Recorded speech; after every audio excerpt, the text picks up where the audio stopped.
Is worshipping in the commune related to meditation? Why don't we have any meditation time separate from worshipping?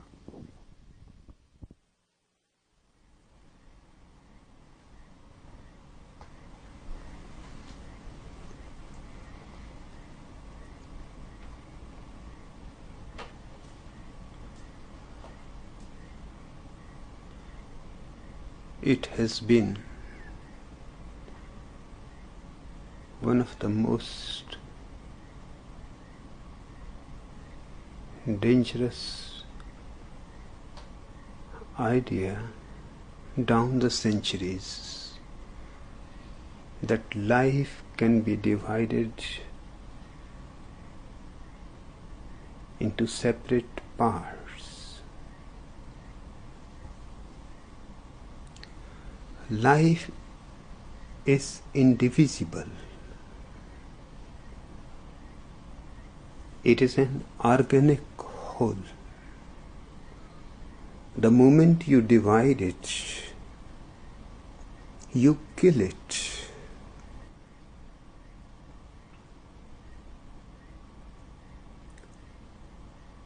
This is one of the most fundamental things in my approach towards life. I take it as whole. And remember, the whole is more than the sum total of its parts. In the world of machines,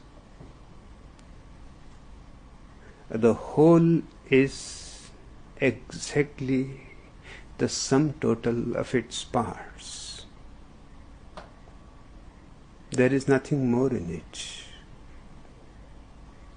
A clock is nothing more than all its parts put in a particular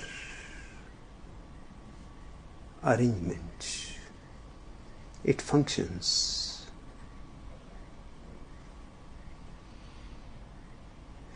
Take the parts apart, the functioning disappears. But you can put the parts again together and the functioning appears again.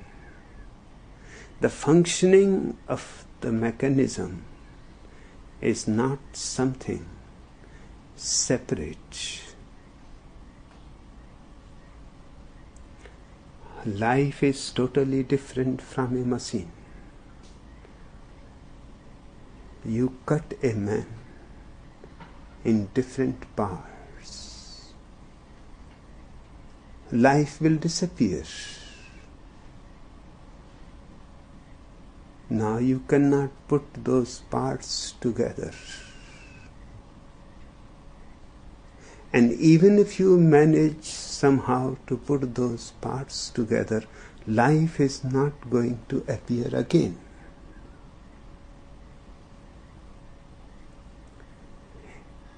It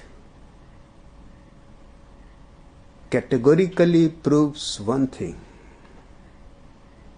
that life is not the sum total of its parts.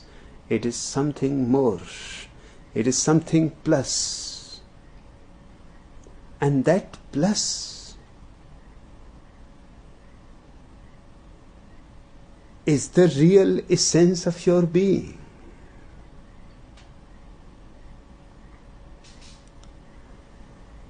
But down the ages, all the religions have been doing a crime. The crime of dividing the indivisible. But it was favorable for them.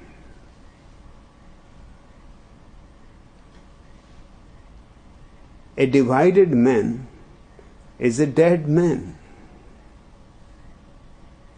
And to control the dead is the easiest thing in the world. An undivided man is an individual, and that's exactly the meaning of the word individual, indivisible.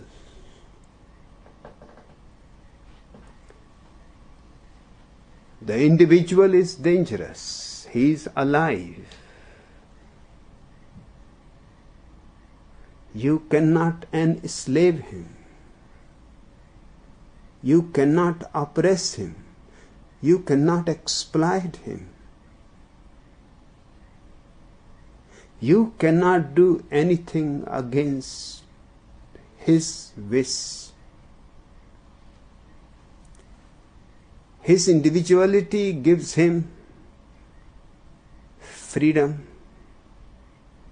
to think, to express, to be.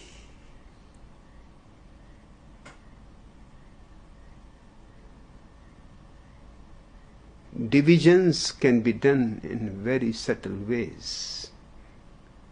For example, religion should be separate from the state.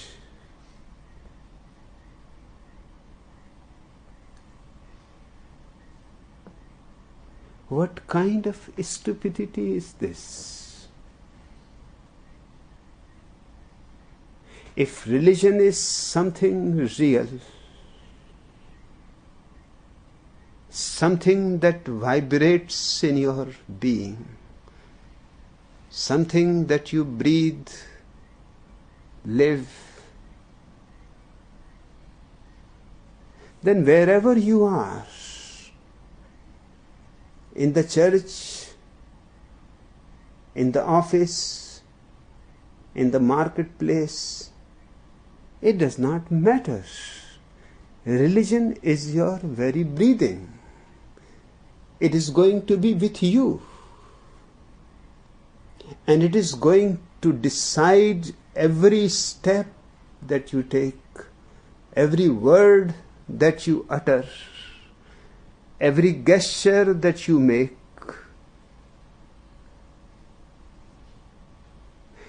How can you divide religion from art?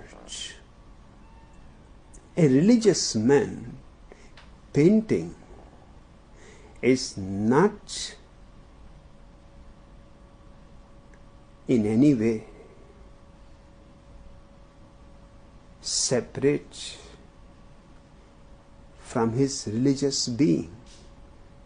While painting, he is going to paint religion. Whatever he paints is going to be colored by his religion.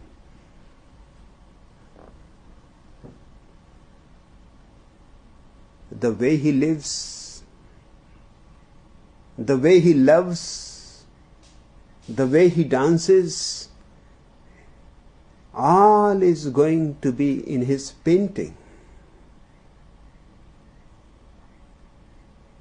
The painting of a religious man, whatsoever the subject matter of the painting, will have some fragrance of religion in it. It is inevitable. There is no way to avoid it.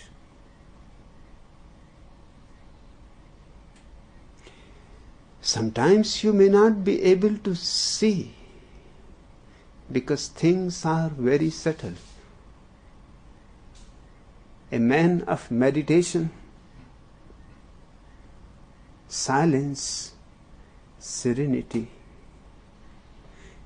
is going to have a different kind of dance than a man who is in anguish, tension, worry, despair. A man who is living his life totally, intensely, moment to moment, and a man who is thinking of committing suicide. Both can dance, but their dances will have different qualities.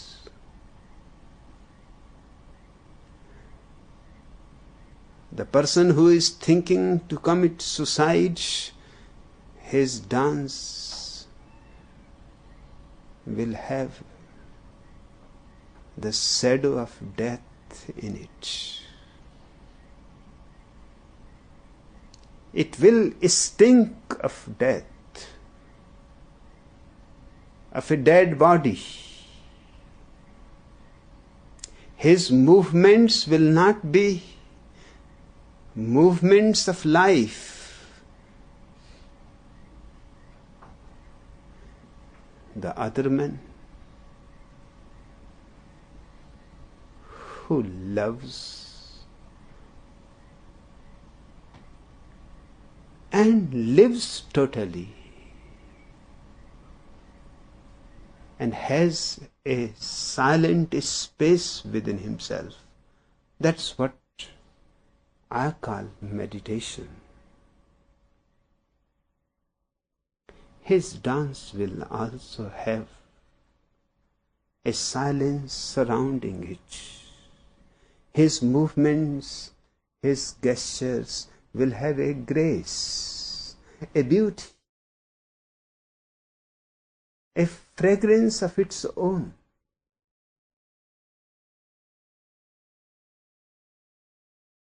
You cannot divide man into parts.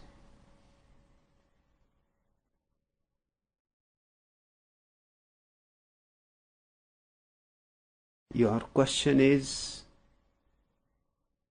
here in our commune, there is no separate time for meditation.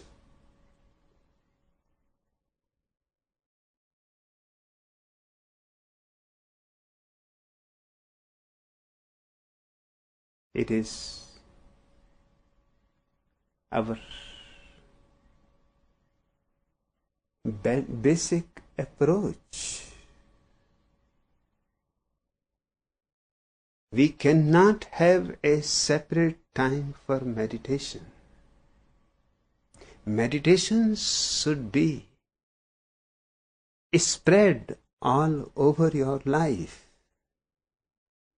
Eating,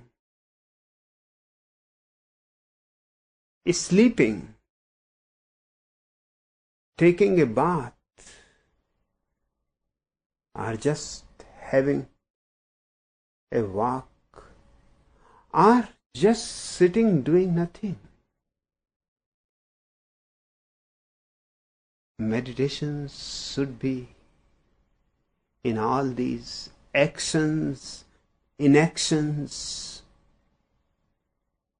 activities, no activities. The thread of meditation should continue.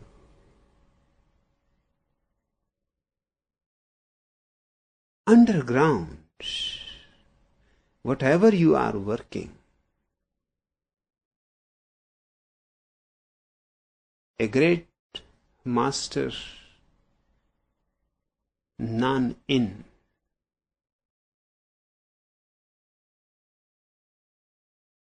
was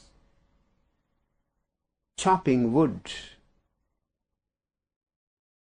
The emperor of the country has come to see. He has heard so much about non-in that finally he could not resist the temptation to go and see the man. And just as he entered the monastery, near the gate was this man perspiring in hot sun, chopping wood.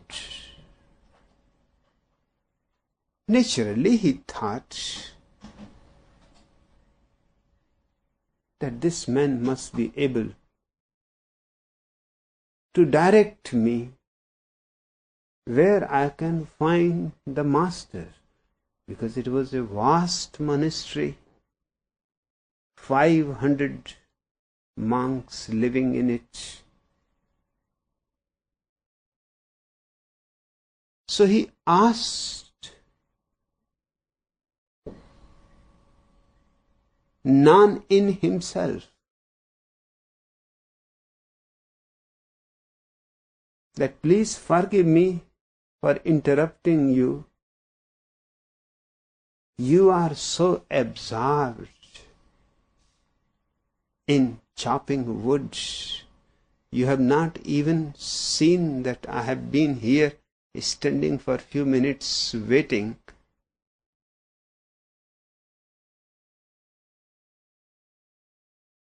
But then I thought it is better to interrupt you because you are not going to see me on your own account.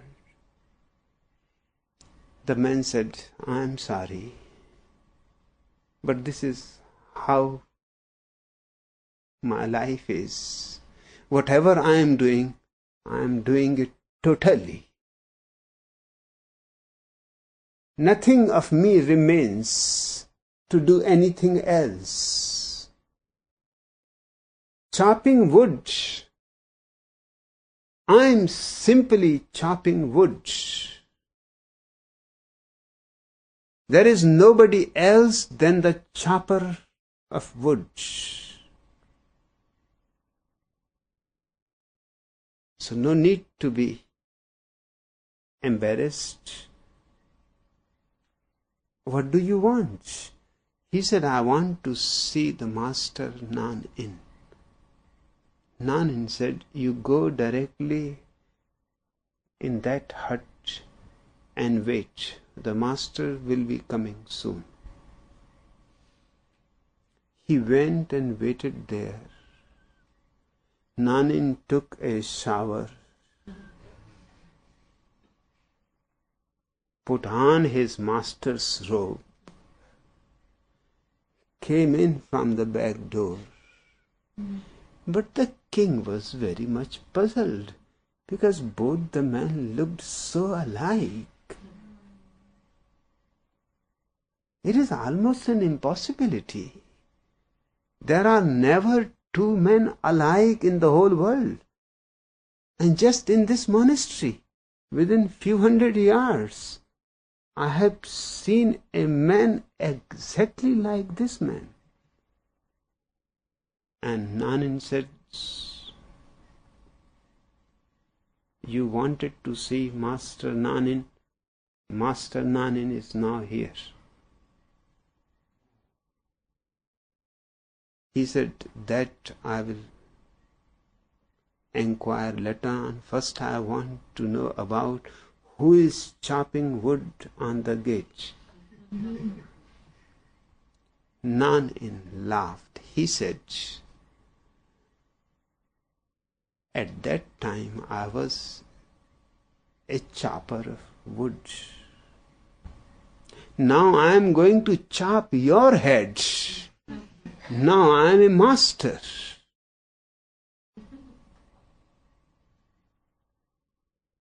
And we live each moment, moment to moment. But we are indivisible. The chopper was also Master Nanin. If you had eyes, you could have seen my involvement with the movement, my totality of action, my intensity of being. If you had eyes, you could have seen there. You would not have asked about Master Nanin. You had already met him, but you don't know. Now, I am a chopper of heads. That's the function of a master.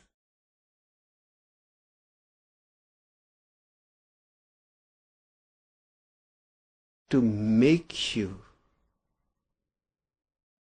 so egoless,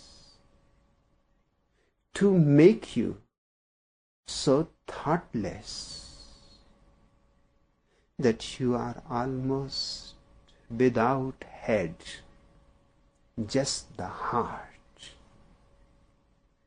pulsating with love, with compassion.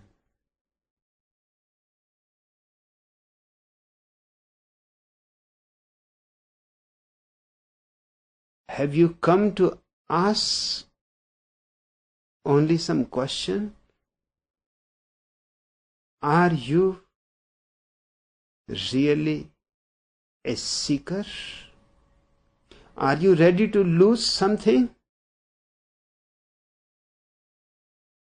The king was just confused, shocked, even afraid of the man.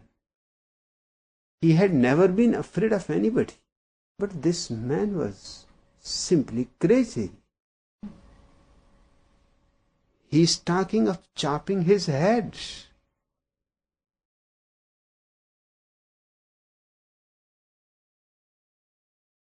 The king said, "You have confused me too much, and I am almost falling apart. Please forgive me this time. I will come next time, because I have forgotten for what I had come."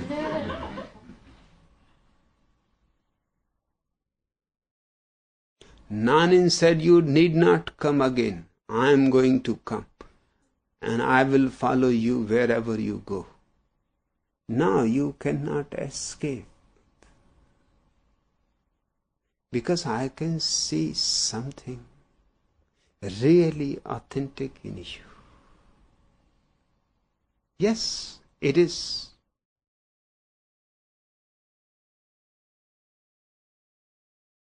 unconscious. You are not aware of it. Much garbage is hiding it. You think you are a king.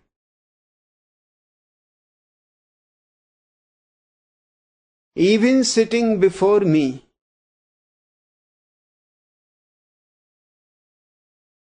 you are still thinking you are a king. This is garbage. You are just a beggar. And the beggar that I am is really a king." The king said, "I don't understand all these puzzles. Please talk to me without puzzling me." Nanin said, "There is no puzzle in it. It is simple.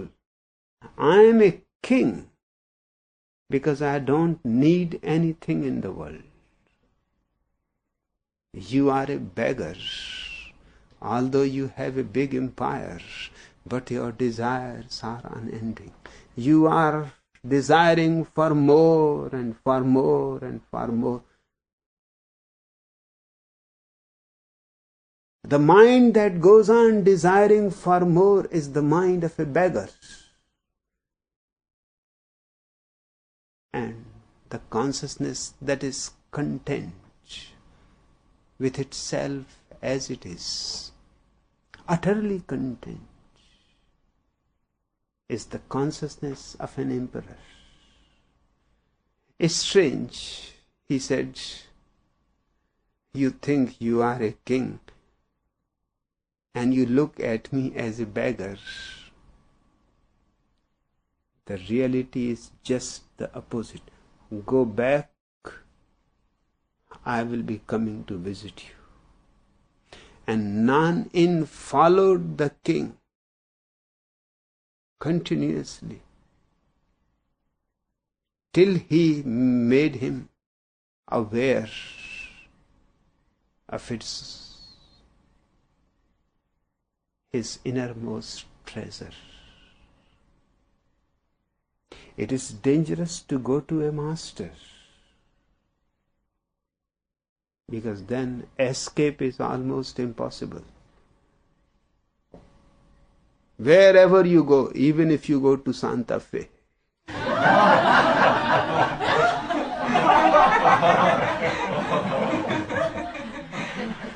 I am there.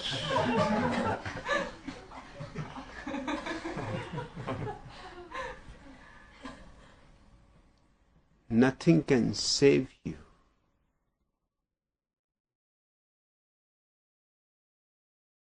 Once a master has seen within you,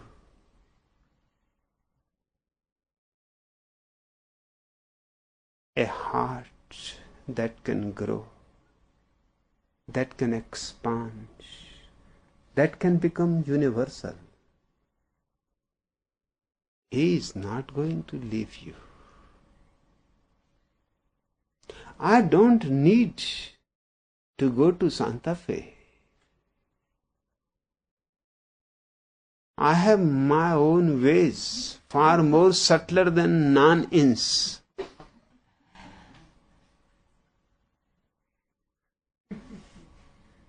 I am continuously there. They are only talking about me.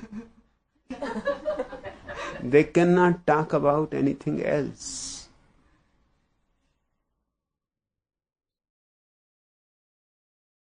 Whom they are befooling. Whether you talk for me or against me does not matter. Just go on continuing talking about me.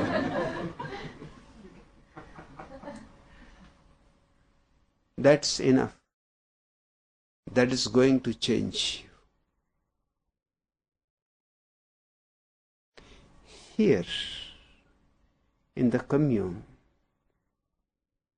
whatever you are doing, we call here work worship. For the simple reason, because work is not just work. It is meditation also. That's why we call it worship. Otherwise, we don't have any God to worship. We have only this existence around us. So you can worship it as a gardener, you can worship it as a farmer, you can worship it as a road maker, you can worship any way you choose to be. But whatever you are doing with existence. So the question is, if you are doing it lovingly, if you are doing it meditatively,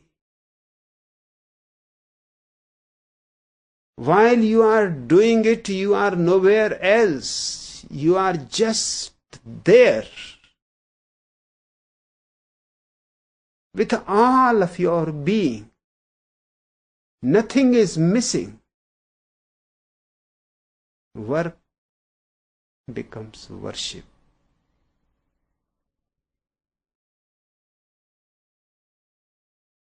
Work becomes worship because meditation has entered into it.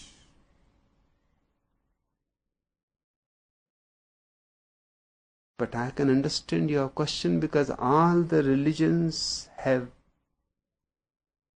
preached that there should be a separate time for meditation.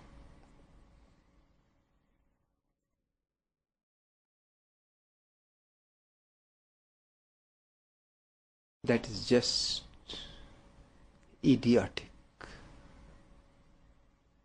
It is as if somebody is saying there should be a separate time for breathing. That 1 hour in the morning you breathe and then forget about it. For 23 hours, do other things.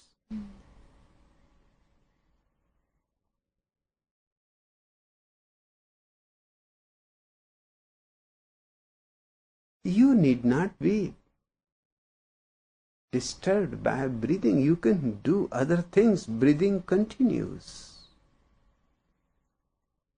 1,001 things continue in your body.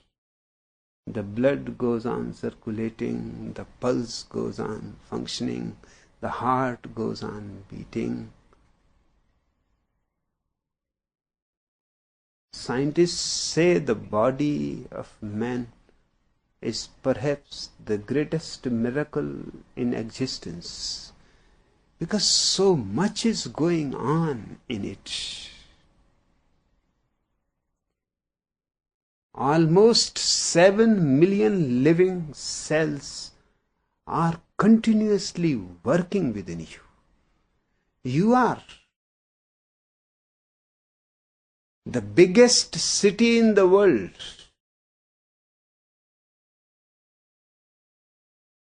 7 million living beings are living in you. And they are doing all kinds of work and doing it so perfectly.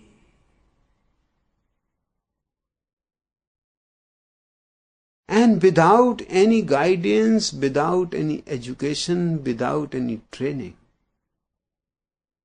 without anybody being the overseer. I mean the God's overseer.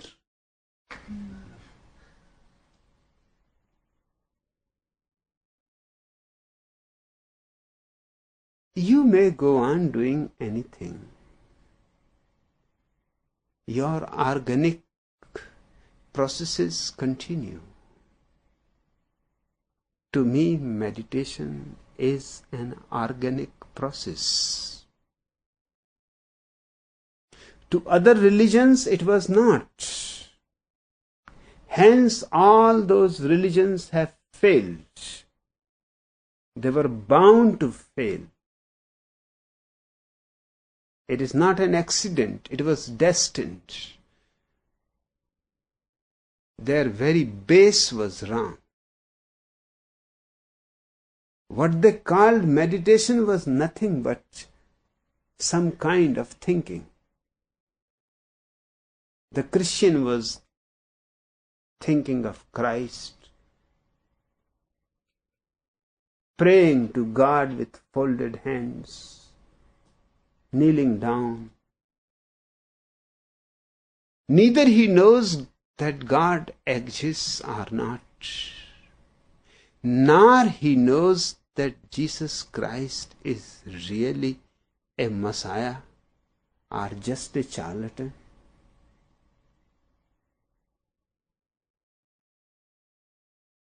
He knows nothing,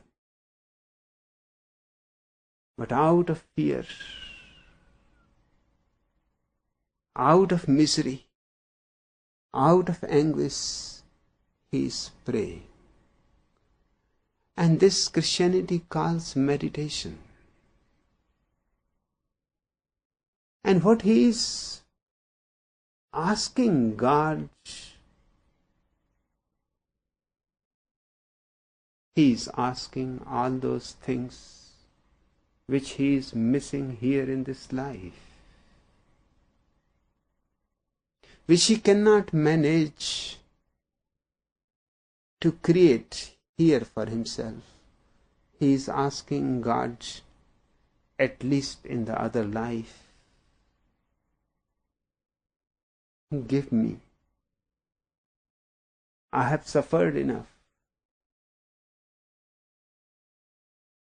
He is asking, in fact,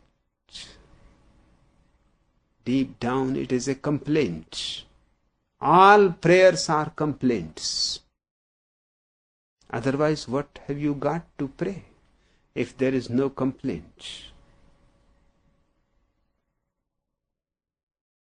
Every prayer simply means you are condemning God. You are saying you are doing wrong. Please do it this way. Even Jesus on the cross condemns God when he says, have you forsaken me? What does he mean? one thing is certain, he means that he knows better than God.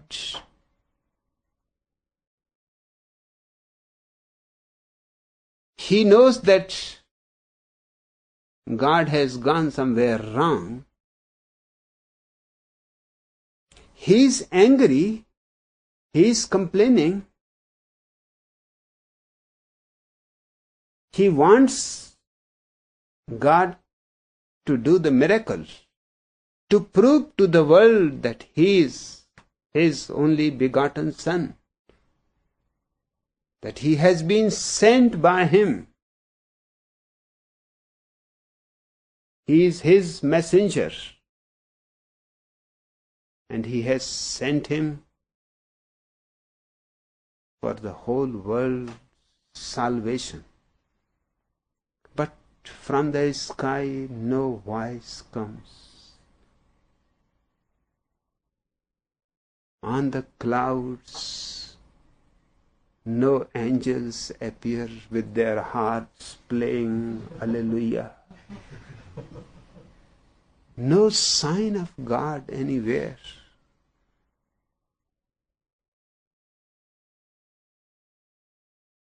In anger he shouts, "Have you forsaken me?" He is saying, "Have you betrayed me? Have you gone against your word?"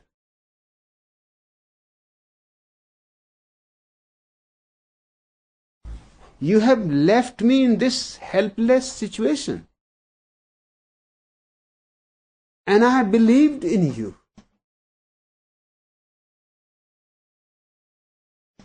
This is the moment to prove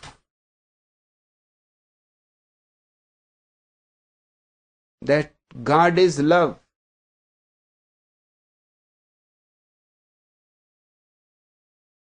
This is the moment to prove that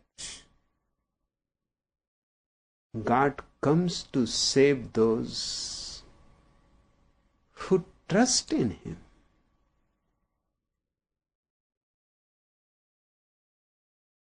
But nobody comes.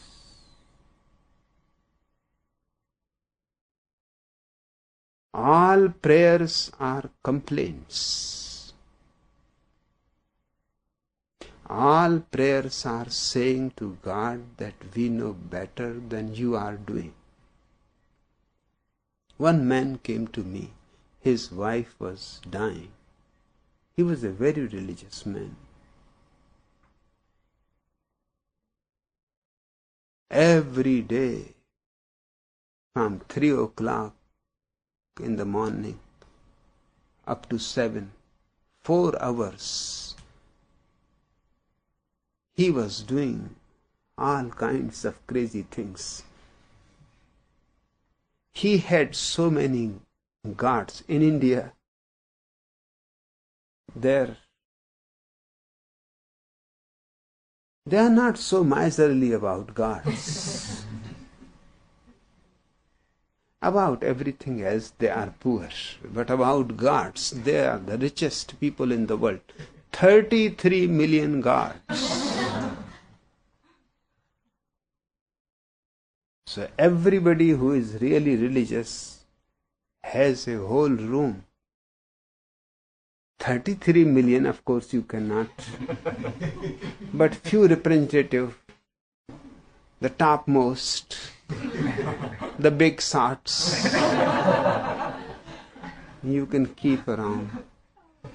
This man had at least 60. Now 60 guards. Only 4 hours.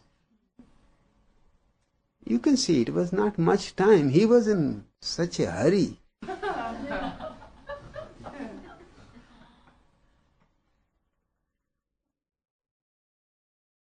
Doing prayer to this God and rushing to another and rushing to another and looking at the watch continuously because in 4 hours he has to finish.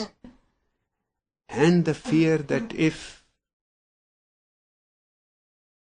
he leaves any God and the God becomes angry.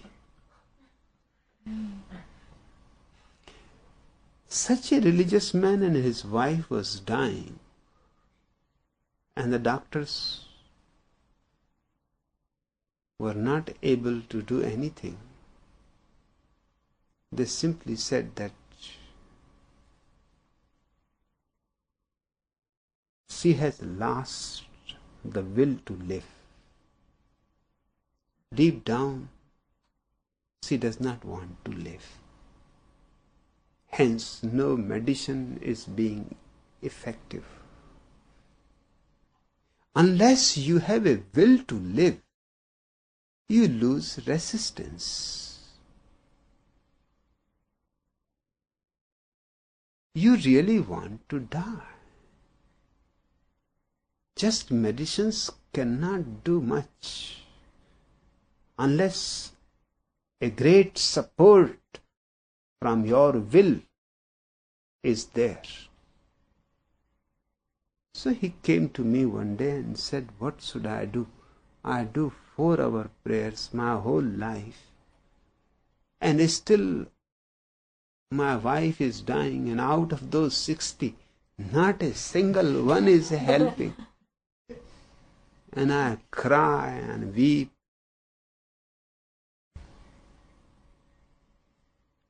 I said, please answer me one question. Do you think yourself more intelligent than God? He said, no. How can I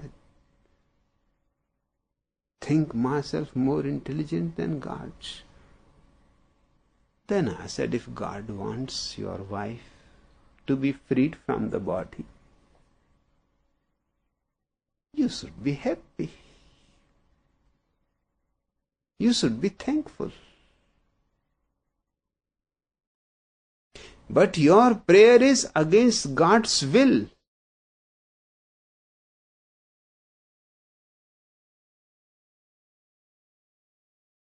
Those 60 gods that you have cannot help you in any way. You are not a religious man at all. He said, I do prayer 4 hours every day for years. You can do 24 hours. That too will not make any change. Because your whole attitude is wrong. You are demanding from existence. You are not surrendering to existence. Meditation is a surrender. It is not a demand. It is not forcing existence your way. It is relaxing yourself the way existence wants you to be. It is a let go. But all the religions have been doing prayers in the name of meditation. And what kind of stupid prayers? In fact, any prayer that a man can do is going to be stupid. Don't let my wife die. Do you think it is something very intelligent? If that dodo was a little bit intelligent, God was making him free.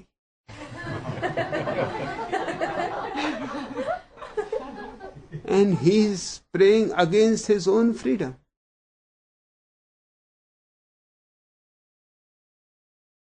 But if you look in scriptures, you will be surprised what kind of prayers in the Vedas, the most holy scriptures of the Hindus. The great seers, I cannot even conceive that how for centuries those people have been called great seers.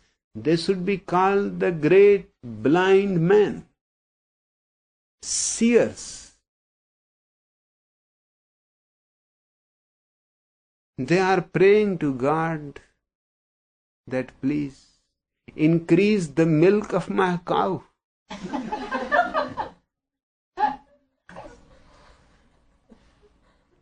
Decrease the milk of the cow of my enemy, my neighbors. That this time let rains fall only on my field. Great seers, great saints and sages, and these are their prayers. But what else you can ask? The Christian asks, give me my daily bread.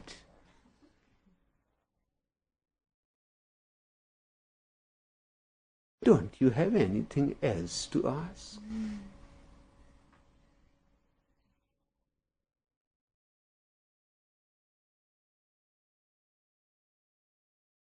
Can't you produce your daily bread even? Even that has to be provided by God. So what you are doing here?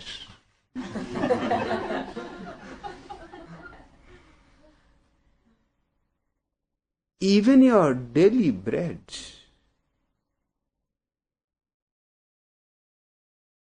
is not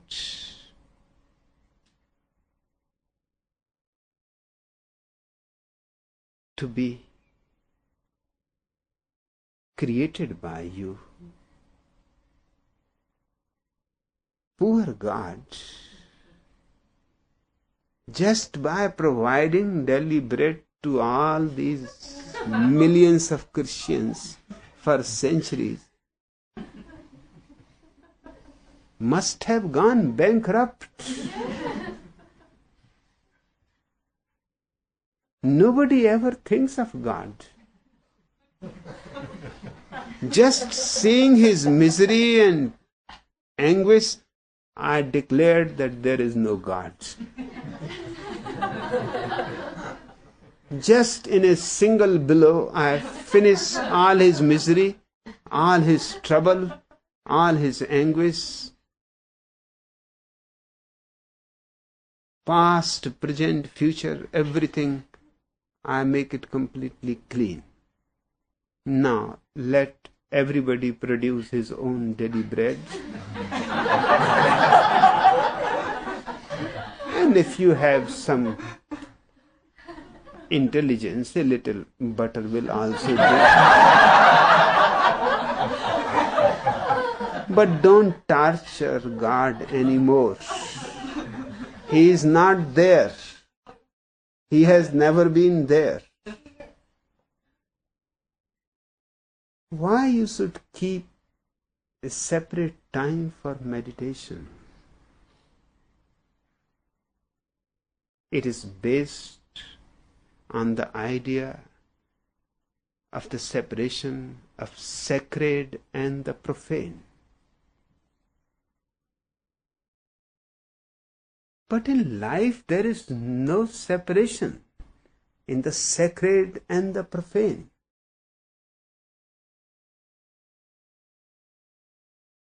Life is one. So totally one that something you can call sacred if you want, you can call profane if you want. Christians call sex sin, and Tantra, a great Eastern philosophy, calls sex sacred.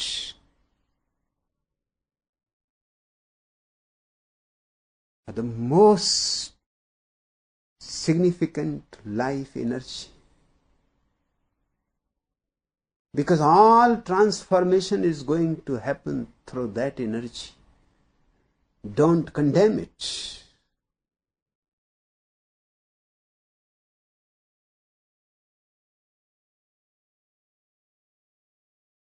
There are people who are condemning sex continuously in every possible way.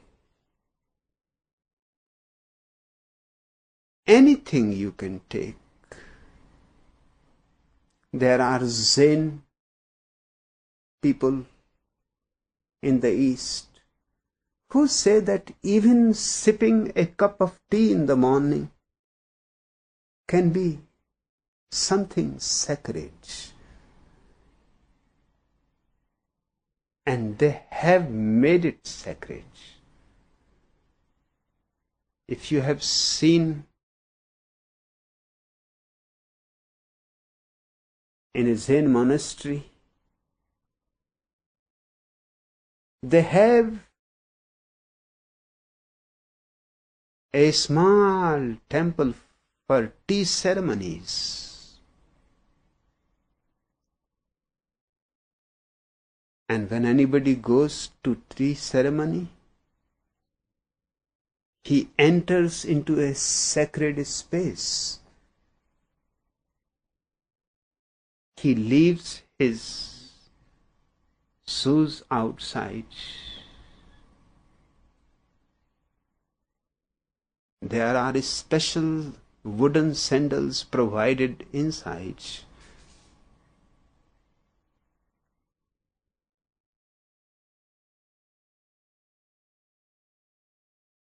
Everybody is silent because the samovar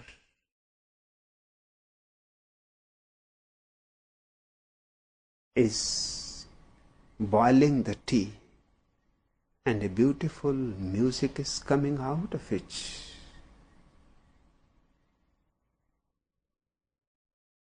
It has to be listened.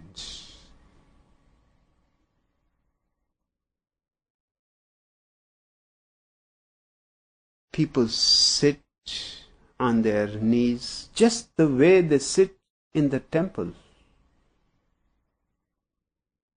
around the samovar.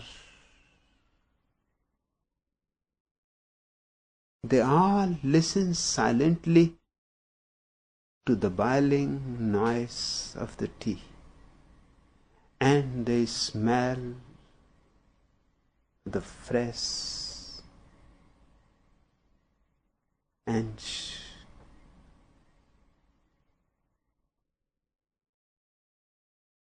rejuvenating fragrance of the tea. And there falls absolute silence on them. Then the chief, who is mostly a woman, she comes and in a very sacred manner she provides cups and saucers, which are all handmade. In a Zen monastery, they don't use cups and saucers purchased in the market because they are produced inhumanly, mechanically, for nobody particular.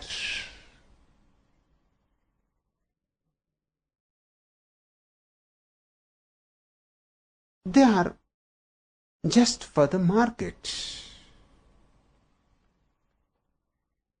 In the Zen monastery, they make their own cups, their own saucers, with love.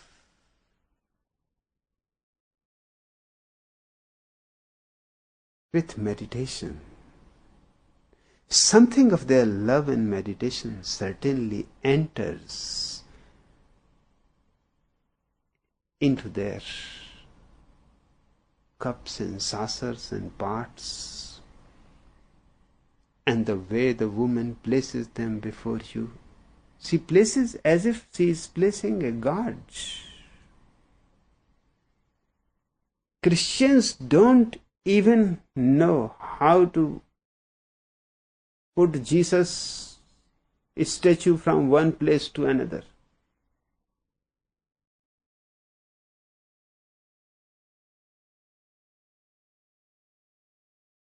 Then she pours the tea. Just the sound of the tea being poured is listened, no talk at all. And then people start sipping tea, enjoying it, forgetting the whole world.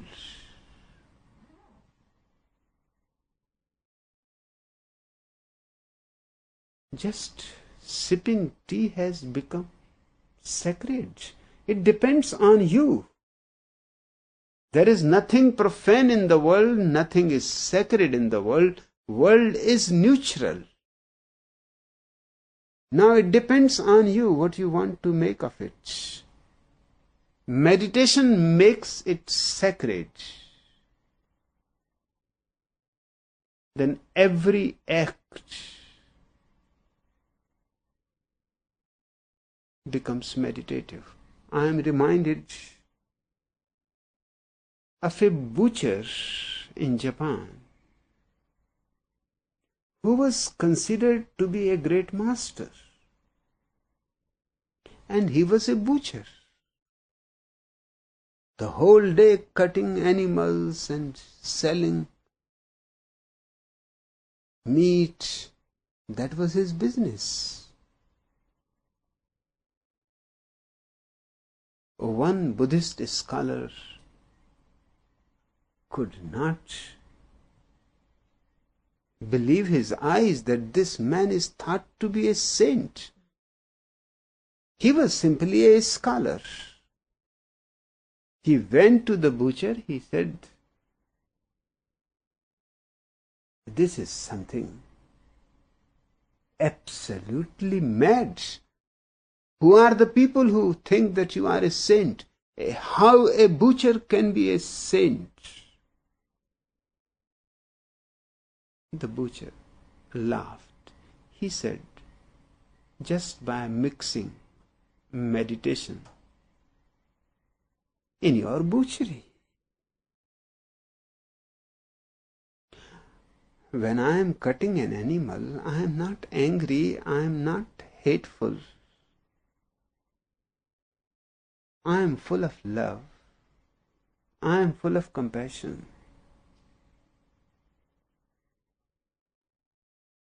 I am with great hope that next time he is going to be born in a human form. Perhaps he will become a Buddha."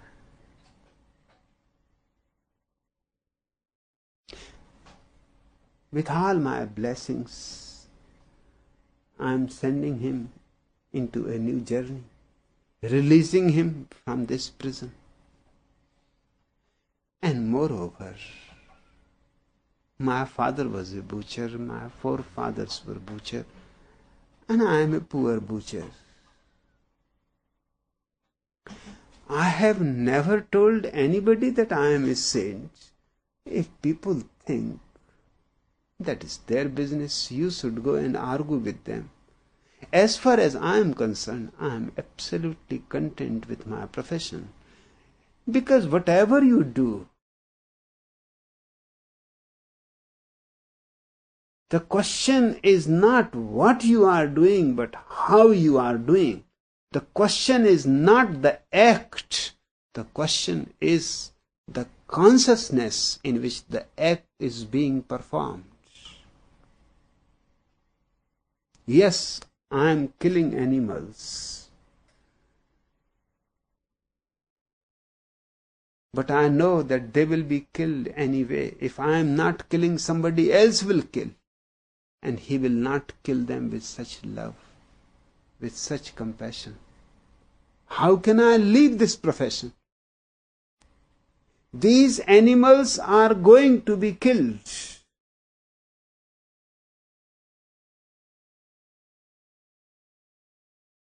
if I don't kill them, somebody else will kill them. And he is not going to kill them with such meditation, with such love.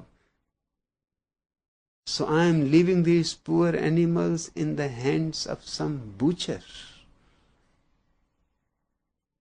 I cannot do that. If for being a butcher,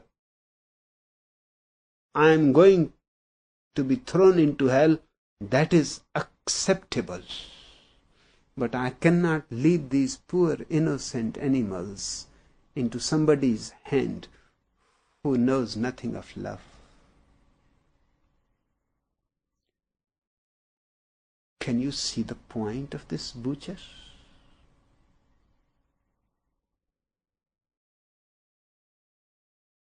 It is very subtle. He is ready to suffer in hell if that's what is going to be the consequence of his actions. But he cannot leave these poor animals into somebody's hands who will simply kill them.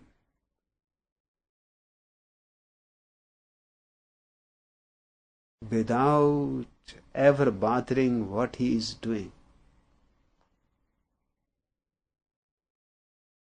He said, I am so much concerned with these animals. And I love them so much.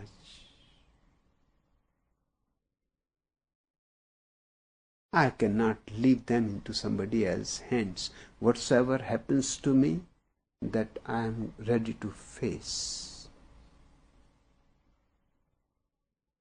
I can see why the people who could understand called him a master, a saint. He never gave a sermon. He never preached anything. He was illiterate. He knew nothing of the scriptures. But he lived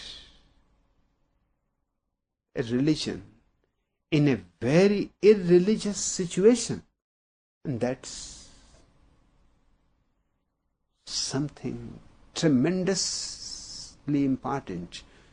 He lived religion into something which is very irreligious. And yet he managed to live religiously. He must have been a great alchemist who transformed the whole act, gave it a new quality. Something utterly profane and ugly became so beautiful, so graceful.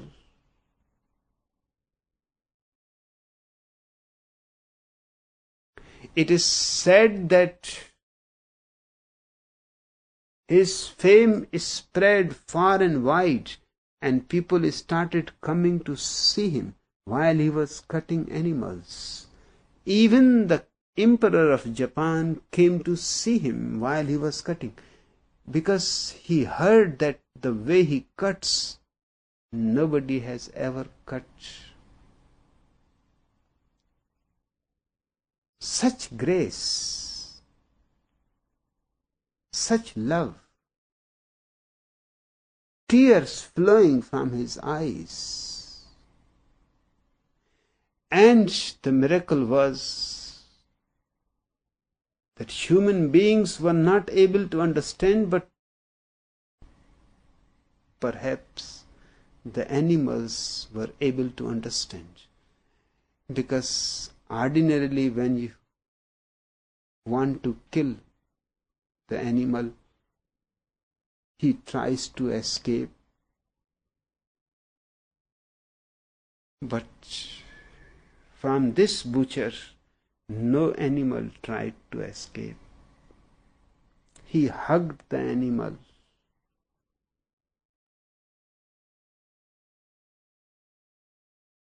The animal was not bounded by anything, tied with anything. He was completely free, as if deep down he wanted to die with this man's hand.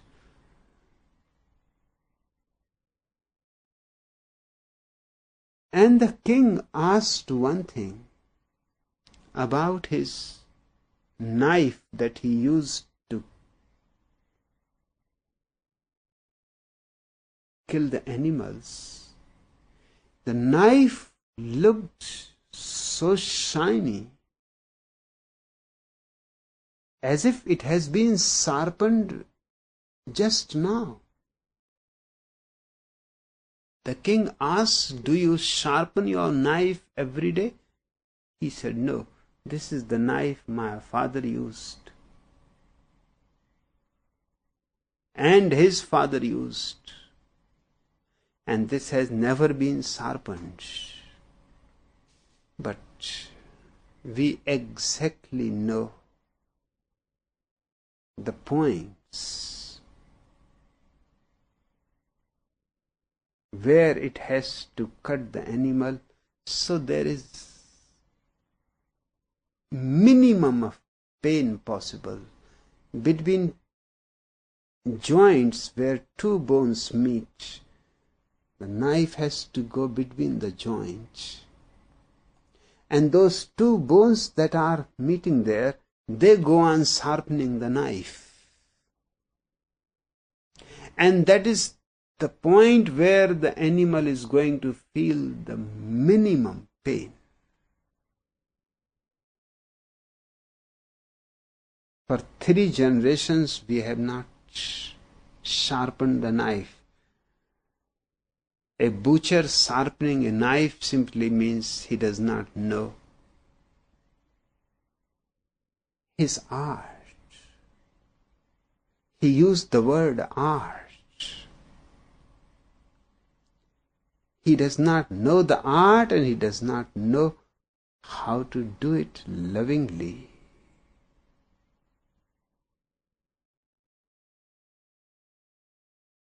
My commune is 24 hours in meditation. Whatever you are doing or not doing is immaterial. Just be loving, be alert. Do it with joy, whatever you are doing. Do it as if this is the greatest thing in the world at this juncture of time. It may be just cutting the grass, watering the roads. It may be anything, washing the floor.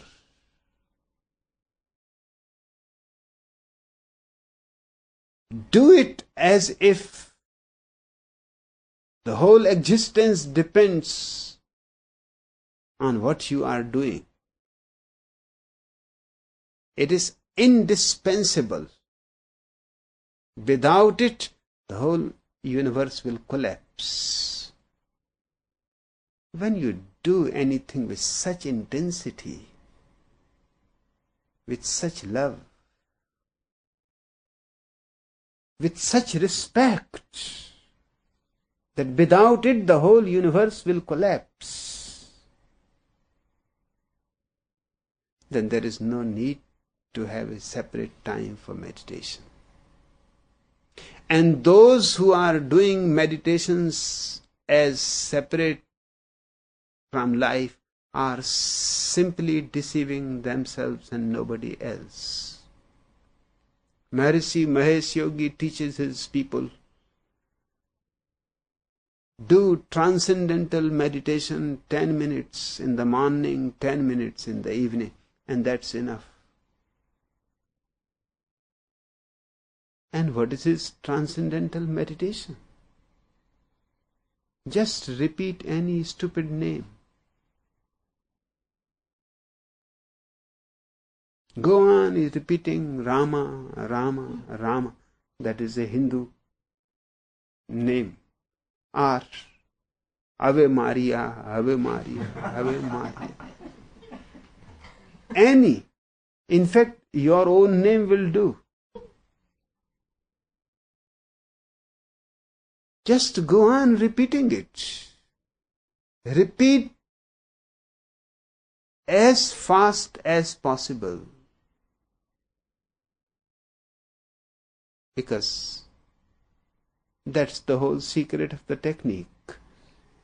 If for 10 minutes you go on repeating a single word continuously fast enough, you auto-hypnotize yourself.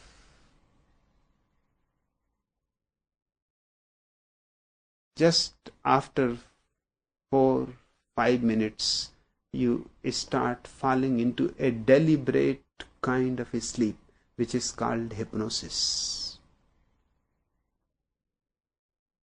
Yes, after 10 minutes you will feel good. You will feel fresh.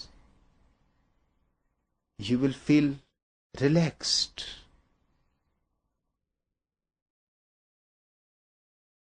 So nothing is wrong in it, but it is not meditation. It is just a way of resting, having a good nap.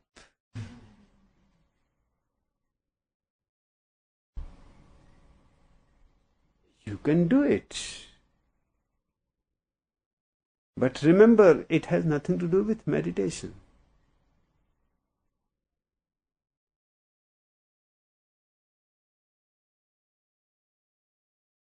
It is perfectly good, healthy, psychologically, physically, relaxing. But that's all it is. It is nothing to do with transcendence. It is not transcendental at all. It is not going to take you into your innermost being. It is not going to take you into some higher state of consciousness. It is not going to take you anywhere.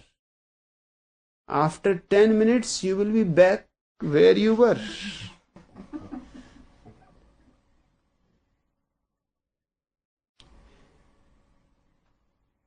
You will remain the same person. You will not be transformed by it. And unless something transforms you, it is not meditation.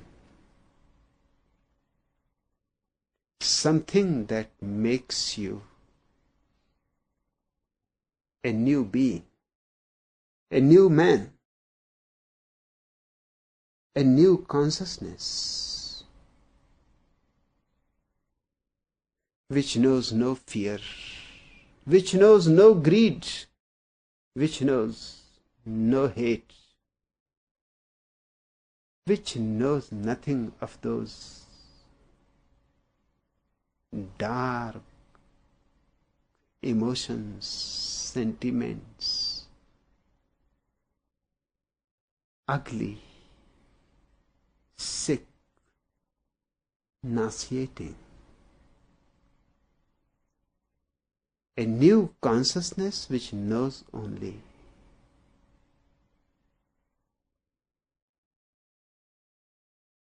that which uplifts you,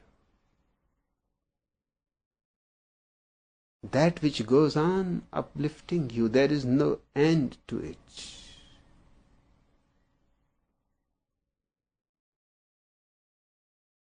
Meditation brings you to a state where you are above the stars, bigger than the whole universe.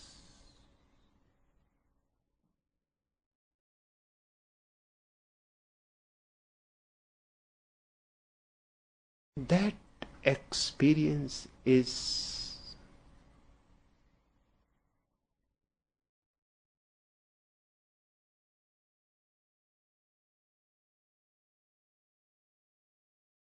what I call transformation, illumination, enlightenment.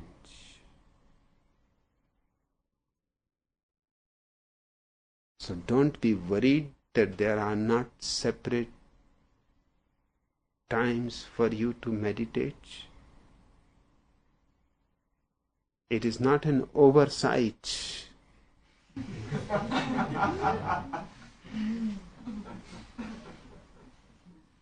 It is done with full consideration.